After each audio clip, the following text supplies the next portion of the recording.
Heather here from HMB Training, and today I'm going to go through CPR. We have previously gone through my letters of doctors ABC, which I'm going to go through again now. So my first one that I want to do, so we've got a casualty who is, obviously we need to check and to see if they're okay. So first of all, it's important that we always check for danger.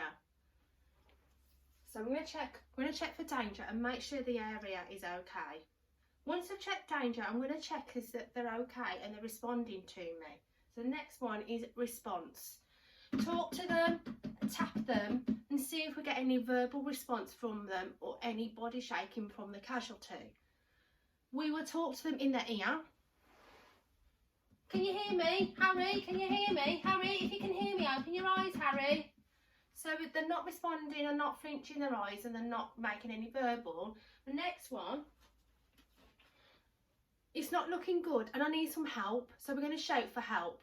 So once we have shouted for help, we need to then, once the help's coming our way, hopefully somebody's with us and they can shout for help and get some extra support for us while we are then carrying on with I.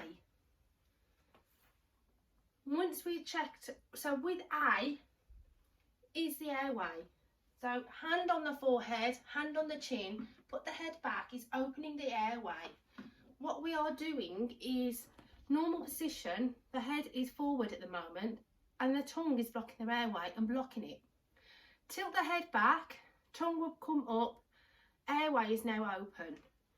So that's important that we just tilt the head back, will open up the airway and that will stop any blockages. Also checking the airway, we're checking to see if there is any blockages like an object, food or sick. So it's important, our head is back to open the airway, but it's also important to see if the airway is free from anything. Once I check the airway, I'm going to check my breathing. So I'm going to listen, look down to see if there's any, if I can hear any breathing. So head back, listen, feel for breath, and my hand on the chest to see if we can see any movement in the chest. Once I've checked for breathing and they're not breathing, I need to then do circulation and start CPR.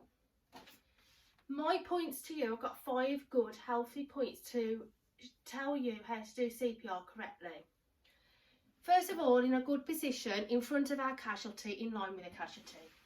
So if I move like so, okay. Then we are then got the hand placement and we're using our heel, the heel of our hand, okay. That heel will go in the middle of their chest. What we would do then is interlock our hands and brings our hands forward, then using the heel. Good practice is making sure that we lean over the casualty.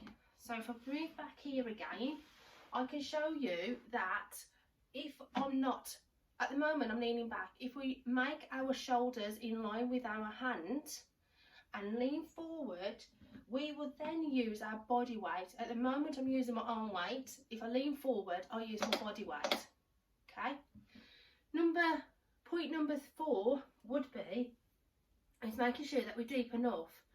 If our body's about that deep, we need to go a third. We need to go quite deep, and the saying goes we need to go hard and deep when we do a compression. Number 5 is make sure we're in the right rhythm. We know lots of songs, Staying Alive, Nelly the Elephant, maybe Twinkle Star. Those help us make sure that we're in the right rhythm, but we need to go 1 and 2 and 3, 1 and 2 and 3, and that's the speed we need to be. Every second we need to be doing 2 compressions, so that's a lot of compressions.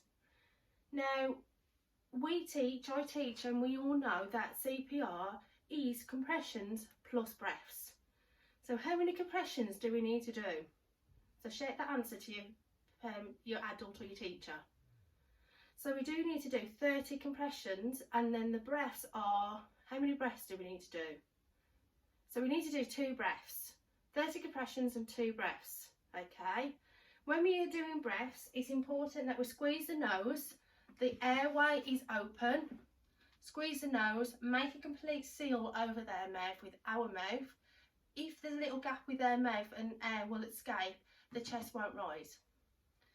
And then we do a breath and the chest will rise. So that is the correct way. So I'm going to do 2 cycles just to show you how all that works. Okay, so don't forget my tips.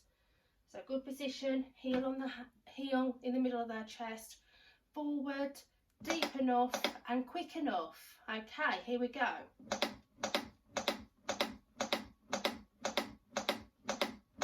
10,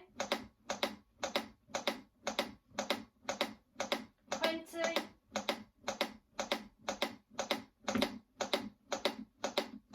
30, 2 breaths.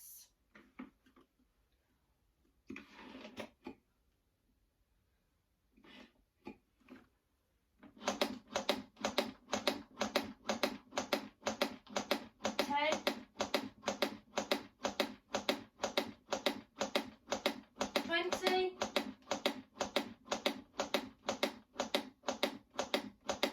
30.